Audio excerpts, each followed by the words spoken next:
There is no denying that Ibrahim Traoré, the 35-year-old president of Burkina Faso, is setting a new standard for African leaders through his actions. In contrast to his counterparts who often fail to fulfill their promises, Traoré consistently delivers on his commitments to the people. A recent example of this was when he expressed his intention to step down from office, prompting citizens to take to the streets and demand an extension of his transitional period for another 5 years. Now, recently, Ibrahim Traoré has made headlines once again with his recent groundbreaking initiative. Burkina Faso has officially established a treasury deposits bank with Captain Ibrahim Traoré at the helm. This significant development signifies Burkina Faso's progress towards reclaiming its monetary independence. It's important to note that Francophone countries do not have their own central banks. Despite the existence of the Central Bank of West African States, BCEAO, it operates as an extension of the Bank of France. Previously, Francophone nations were reliant on the Bank of France to hold their gold reserves due to the absence of their own central banks. However, with Burkina Faso's recent revision of its mining code, the country will now have the ability to build and maintain its own gold reserves. Anticipated to be completed by September 2024, the first gold bars produced in Burkina Faso are a testament to this development. The establishment of the Treasury Deposits Bank empowers Burkina Faso to conduct financial transactions independently. Wow. So Burkina Faso is making big moves here. Okay. So you just heard here that France controls Francophone Africa's currency. Okay, which is absurd. Okay, to me that's essentially financial colonialism. Okay. What country is controlling the UK's currency? What country is controlling America's currency? Nope, it's independent, it's American, it's English. Whereas an African country has a currency controlled by France. That makes no sense. That's quite absurd to me. That's insane. So this guy here, Ibrahim Traoré, is making great moves in Burkina Faso.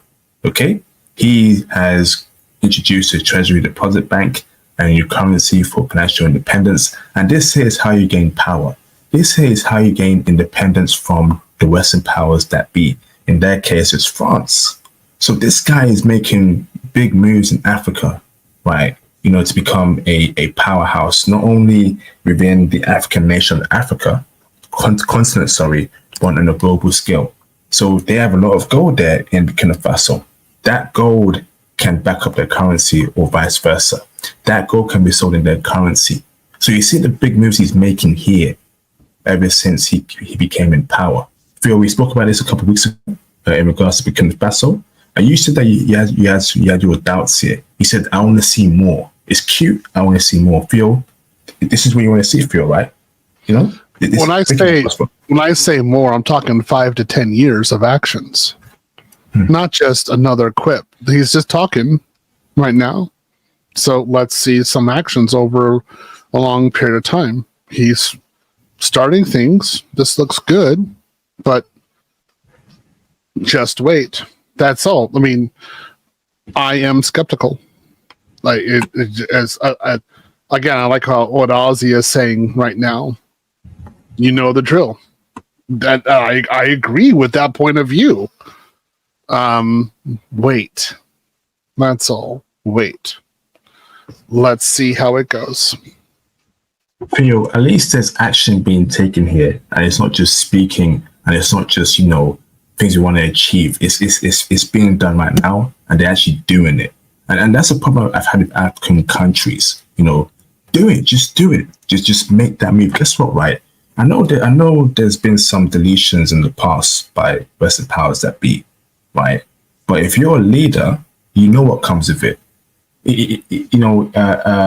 Even if you lead a country like America and the UK, you know your life could be in danger in any shape or form, whether it's on home soil or abroad. That's where it comes with being a leader of a country. So you know what comes of it, okay? And if you ain't prepared to risk it all and be potentially deleted, then you can't lead a country, in my opinion. In my honest opinion, that comes with the drill, Phil. You know I'm right here when I speak of that particular matter. So this guy, Phil, right? He's doing it. Phil. You know, this here is big moves, bro. Look at you, bro. But again, results. So I always say, just wait. That's it. Let's see what happens. This looks cute right now. Okay. Let's see what happens afterwards. Again, you see the history of Africa and colonialization. There's just too many sad stories. You know? So I'm always skeptical. I hope for the best. That's it. Prepare for the worst. Okay. You know, we're hoping that God leads this man, you know, to the top, man, and he can change his country, and Burkina Faso can emerge amongst as an African powerhouse. It's time for an African country to become a first world country and a powerhouse. Asia has 5 countries, Phil. Asia has 5 first-class powerhouse countries: Japan, South Korea, Taiwan, Hong Kong, China, Singapore. Incredible. We need several first-class countries like those Asian countries to move mountains, to shift the paradigm. Because we are in 2024, bruv. We're in 2024. How long do we have to wait? How long? We're tired. Because guess what, Phil, right? I believe that our condition as black men worldwide, because we are at the bottom. We know we're at the bottom.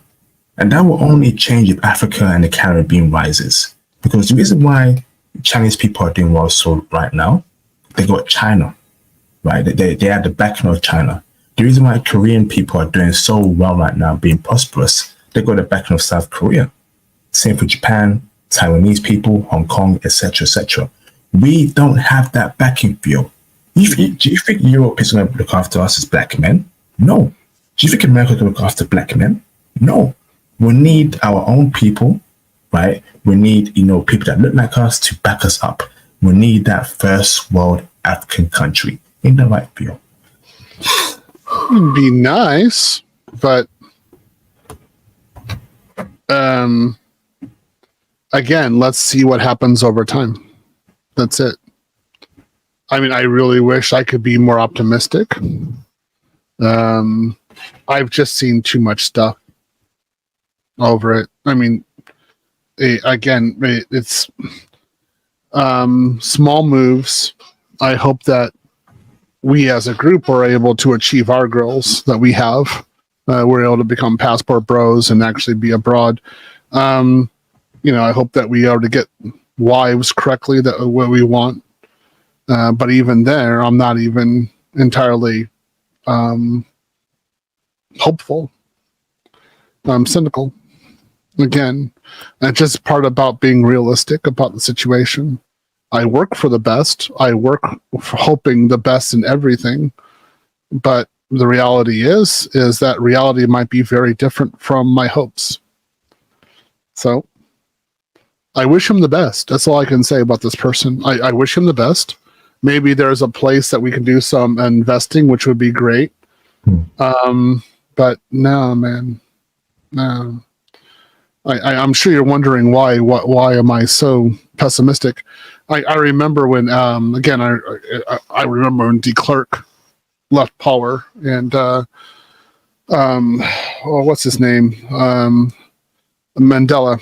He returned to power correctly, or he was installed in power in South Africa. And there was so much optimism, think this is going to change, this is going to happen, and this is going to happen. And then I look after 30 years, so I'm like, yeah, it's not okay. Well, at least Tanzania is developing. I mean, there's war. There's no war in Angola. Nambia is improving itself. Okay, but you know, there was a genocide before. There's still wars. There's still corruption.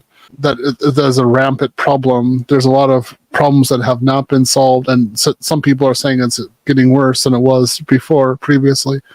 Yeah, I'm pessimistic. That's all I can say.